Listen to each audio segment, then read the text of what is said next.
हर साल रथ यात्रा के पहले प्यारे जगन्नाथ जी बीमार पड़ते हैं, लेकिन क्या आप जानते हैं जब वे स्वस्थ होकर निकलते हैं तो लक्ष्मी जी क्यों नाराज हो जाती हैं? चलिए सुनते हैं एक बहुत प्यारी अनसुनी कथा। स्नान पूर्णिमा के दिन 108 कलशों से प्यारे जगन्नाथ, बलभद्र और सुभद्रा जी का पवित्र स्नान होता है। लेकिन इस स्नान के पश्चात भगवानों को ज्वर हो जाता है। उन्हें अड़सर गृह में ले जाया जाता है, जहाँ 15 दिन तक उनका खूब ध्यान रखा जाता है। 15 दिन बाद वे पूरी तरह स्वस्थ होकर मुस्कुराते हुए बाहर आते हैं। प्रिय लक्ष्मी, मैं बलभद्र और सुभद्रा के साथ गुंडीचा मंदिर जाना चाहता हूँ। वहाँ भक्तों से मिलूंगा और गुंडीचा माँ के पास कुछ शांत पल बिताकर 2 दिन में लौट आऊंगा। आपकी तबीयत अभी अभी तो ठीक हुई है, फिर भी जाना जरूरी है। थोड़ा बाहर घूमने से अच्छा लगेगा। सब भक्त हमारा इंतजार कर रहे हैं। ठीक है, पर वादा कीजिए 2 दिन में लौट आएंगे। मेरा मन आपके बिना नहीं लगेगा। वादा करता हूँ, मैं 2 दिन में वापस आ जाऊंगा। आखिरकार रथ यात्रा का पावन दिन आता है। पूरी नगरी उत्सव के माहौल में डूब जाती है। जगह जगह ढोल मृदंग बज रहे हैं, भक्त झूम रहे हैं। तीनों भगवानों के लिए भव्य रथ तैयार हैं। चलो माँ, गुंडीचा के घर बड़ा मजा आएगा। हाँ, आप खूब मस्ती करेंगे। भक्तों के भजन कीर्तन के बीच प्यारे जगन्नाथ अपने भाई बहन के साथ गुंडीचा मंदिर की ओर बढ़ते हैं। गुंडीचा माँ श्रद्धा और प्रेम से उनका स्वागत करती हैं। वो रसोई में बैठकर अपने हाथों से खीर, लड्डू और दिव्य व्यंजन बनाती है और स्नेह पूर्वक उन्हें स्वादिष्ट भोजन कराती है। तीनों भाई बहन बड़े आराम और मस्ती से माँ गुंडीचा के मंदिर में रहने लगते हैं। इस बीच देवी लक्ष्मी मंदिर में प्रतीक्षा करती रहती है। दिन बीतने लगता है, लेकिन जगन्नाथ जी वापस नहीं आते। सेवक, क्या मेरे प्रिय जगन्नाथ लौट आए? कोई समाचार आया क्या? क्षमा करे देवी, अभी तक कोई समाचार नहीं है। 2 दिन बीत जाते हैं, फिर 3, 4, 5वां दिन भी आ जाता है। लक्ष्मी जी का धैर्य टूटने लगता है।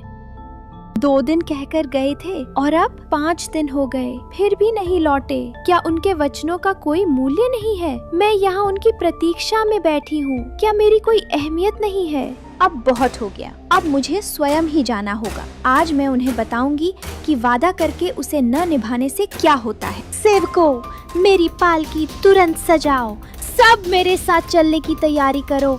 हमें अभी गुंडीचा मंदिर जाना है। देवी लक्ष्मी के आदेश से महल में हलचल मच जाती है। उनकी रेशमी पालकी सजाई जाती है। पुजारी और सेवक दल ढोल नगाड़ों के साथ लक्ष्मी जी के साथ चल पड़ते हैं।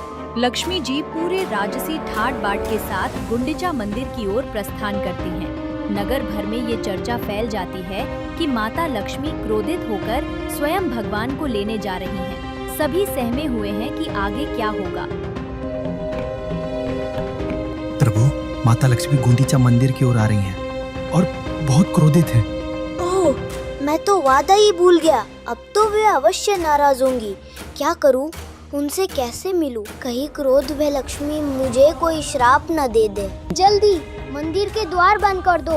उधर लक्ष्मी जी का भव्य जुलूस धीरे धीरे गुंडीचा मंदिर के सामने पहुंच गया।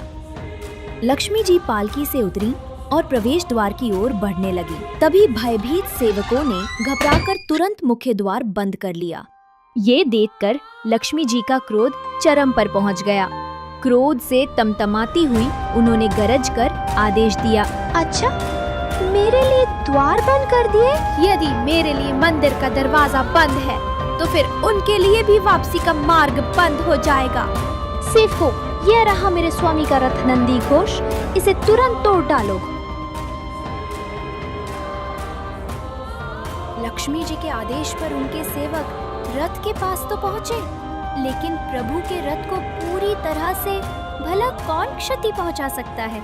उन्होंने बस उसे जरा सा हिलाया डुलाया, फिर भी कुछ सजावटी हिस्से टूटकर नीचे गिर पड़े।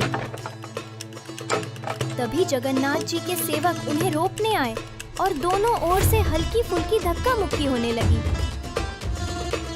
रथ को हल्का सा नुकसान पहुंचाने के बाद लक्ष्मी जी उदास मन से लौट चली। लेकिन वो मुख्य मार्ग से नहीं लौटी, बल्कि एक गुप्त गली से होकर गई, जिसे हेरा गोहिरी गली कहा जाता है। उड़िया भाषा में हेरा का अर्थ है देखना। कहा जाता है कि रथ यात्रा के 5वें दिन माता लक्ष्मी अपने प्रभु जगन्नाथ के दर्शन हेतु यहाँ आई थी। इसी स्मृति में इस दिन को हेरा पंचमी कहा जाता है। लक्ष्मी जी लौट तो गईं, पर क्या वे इतनी आसानी से जगन्नाथ जी को क्षमा कर देंगी?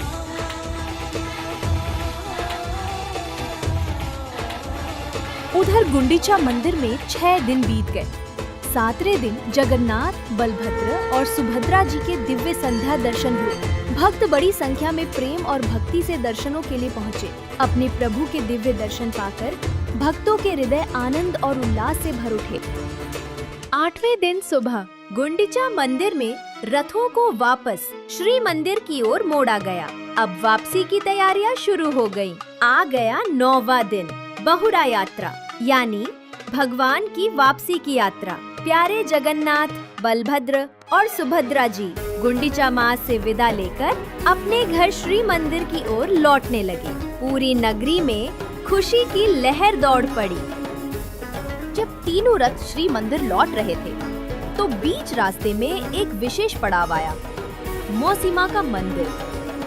मौसी माँ ने उनके लिए बड़े प्रेम से पोड़ पीठा तैयार किया था, जो उड़ीसा की प्रसिद्ध मिठाई है।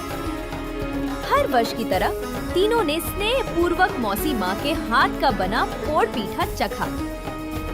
इसके बाद उन्होंने आदर पूर्वक मौसी माँ से विदा ली और रथ पुनः श्री मंदिर की ओर बढ़ चला। बाउड़ा यात्रा में एक और रोचक पड़ाव आता है। बलभद्र जी और सुभद्रा मैया के रथ तो सीधे सिंह द्वार तक पहुंच जाते हैं, पर प्यारे जगन्नाथ जी का रथ कुछ देर के लिए गजपति महाराज के महल के सामने रुकता है। शुभ समाचार, आपके प्रिय स्वामी लौट रहे हैं। जगन्नाथ जी का रथ रास्ते में दिख चुका है। क्या मेरे प्यारे जगन्नाथ लौट रहे हैं? शुभ समाचार सुनते ही लक्ष्मी जी का क्रोध एक पल में पिघल जाता है। वह तुरंत श्री मंदिर से बाहर निकल आती हैं और सामने जहानी मंडप में आकर खड़ी हो जाती हैं, जहां से दूर सड़क पर अपने प्यारे जगन्नाथ जी के रथ को आते हुए देखती हैं।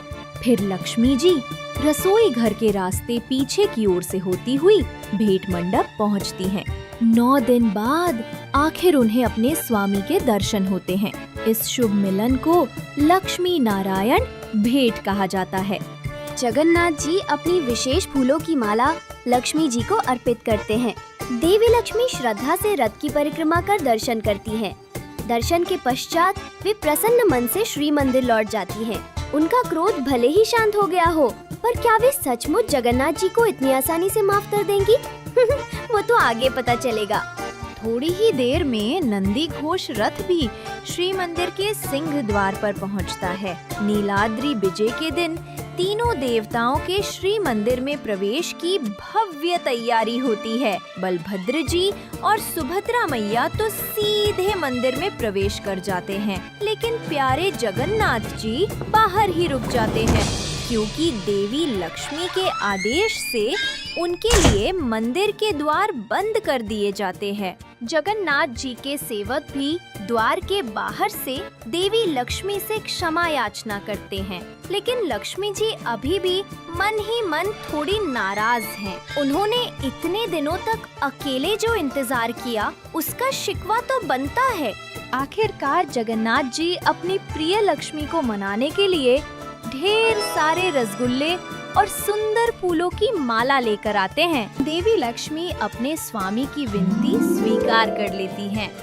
फिर दोनों हंसते हुए एक साथ मंदिर के भीतर प्रवेश करते हैं और इस तरह हर साल रथ यात्रा का ये मधुर मिलन हमें याद दिलाता है कि प्रेम में रूठना भी है और मनाना भी। यदि आपको ये दिव्य कथा पसंद आई हो तो इसे लाइक, शेयर और चैनल को सब्सक्राइब करना ना भूलें। जय जगन्नाथ।